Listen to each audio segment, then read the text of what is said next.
জিল হজের 10 তারিখ হজের মৌসুমে মক্কার পাশে কাবাগরের পাশে একটা বিল্ডিং আছে আব্দুল আজিজের ওয়াকফ, এটাকে বলে জামজাম টাওয়ার, দি মক্কা রয়্যাল ক্লক টাওয়ার। 120 তলা উঁচু, এটার 80 তলায় একটা হোটেল ভাড়া করলো, একটা রুম ভাড়া করলো।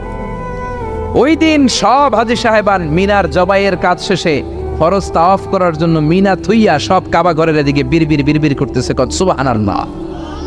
মাগরিবের টাইম, খ্রিস্টান বন্ধু বললো, where is your magic man? তুমি না আমার একটা ম্যাজিক দেখাইবা? খ্রিস্টান মনে করছে এটা মনে হয় ম্যাজিক। তা না হলে 10 মিনিটে 20 লাখ মুসলমানরা এরকম গোল গোল করে কে সমান করে দাঁড় করাতে পারে? What is your magic? তোমার ম্যাজিক কই? মুসলিম বন্ধু বলে, let's go to very close to the window, চলো জানালার কাছে যাই।